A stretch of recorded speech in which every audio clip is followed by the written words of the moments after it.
Welcome to the Explainer. You know, today we're going to go on a kind of digital archaeological dig. Yeah, we're about to uncover this huge, pretty much invisible world of software that, believe it or not, powers just about every single online purchase you make. All right, so here's the plan for our little dig. First, we're going to talk about the engine that really runs modern commerce. Then we'll uncover some of the digital artifacts that tell its story. After that, we'll explore the constant cycle of change, see how they prepare for massive events, and check out the modern foundation it's all built on. And finally, we'll tie it all back to that one buy now click. Okay, Section 1, the Order Management Engine. This really is the unseen heart of e-commerce. You know, every single time you shop online, you're interacting with this vast, complex system. And right at its core is what we're talking about today. Something called an Order Management System, or OMS for short. So what is it exactly? Well, you can think of it as the digital brain that just springs to life the second you click buy. It's kind of like the central nervous system for the whole operation.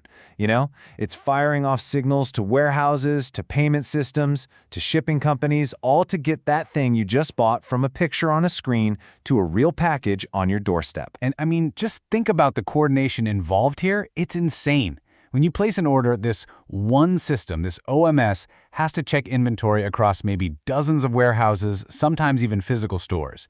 It has to process your payment securely, figure out the best place to ship it from, coordinate that shipment, and then, get this, it has to be ready to do the whole thing in reverse if you decide to send it back.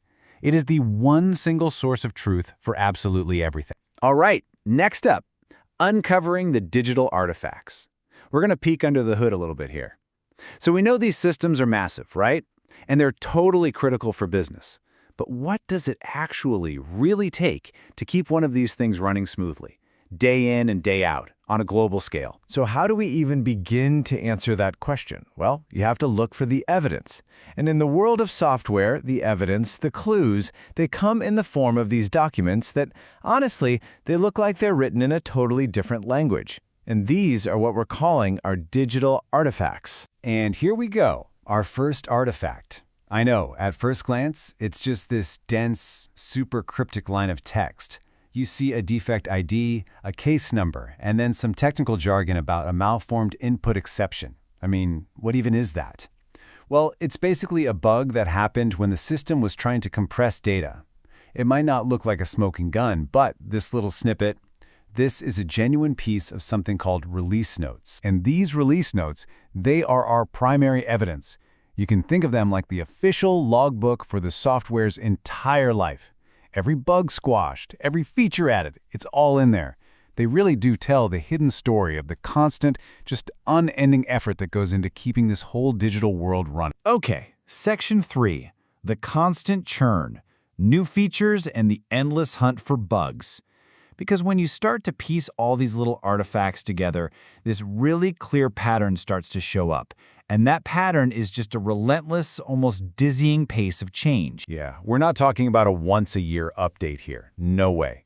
Fixes, new features, they're being rolled out constantly. Just look at this timeline. You can see major updates are happening every few months, and each one of those releases can pack in dozens or even hundreds of separate, individual changes. It's just nonstop. And this slide, this just perfectly illustrates the two sides of the coin here. It's like they're fighting a war on two fronts. On one side, you have the bug squashers. They're hunting down these super obscure, very specific problems, like lock timeout detected by the database. At the very same time, you have the other team, the innovators, building for the future. They're adding huge new features like support for 5G network stuff. It's this constant, perpetual cycle of repair and innovate, repair and innovate. Next up, preparing for the peak. This is about the art and science of performance. So, with all this constant fixing and building going on, it raises a really critical question. How does a system like this hold up under extreme pressure? I'm talking about Black Friday, a massive new product launch. You know, the peak of the holiday shopping season, when things can go very wrong. And the stakes here are just incredibly high. I love this quote from an IBM performance guide. It says, "Performance testing is an art, but a mandatory one." The key takeaway is that you have to find the breaking points ahead of time.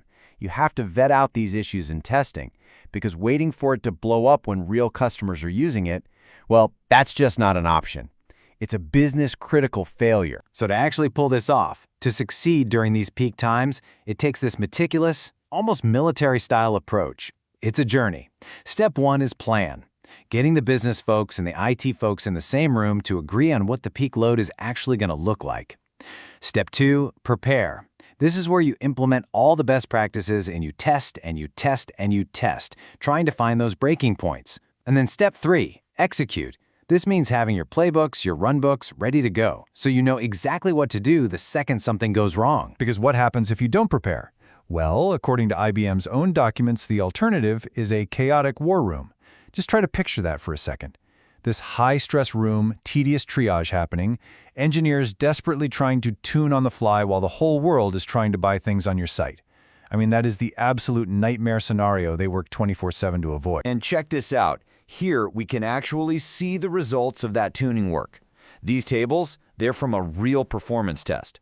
So look at the table on the left. The server's profile is set to balanced. See how the response time is climbing way up and the CPU usage is totally maxed out?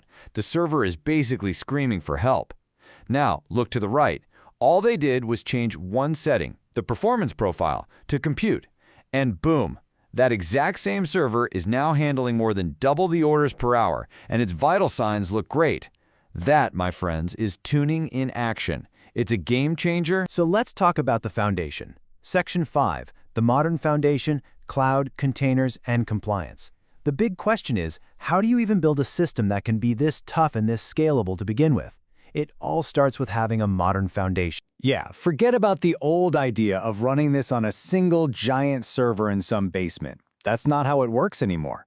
Today, these massive systems are built on cloud platforms like Microsoft Azure. This gives them access to a whole toolkit of powerful building blocks. You've got things like OpenShift to manage all the different application parts, you've got virtual networks to keep all the communication totally secure, and you use things like Azure Files to handle critical data like logs so nothing ever gets lost. But operating in this new world of containers, these little self-contained packages of software, it requires a totally different playbook, a whole new set of best practices. We're talking about a world of constant, super careful maintenance.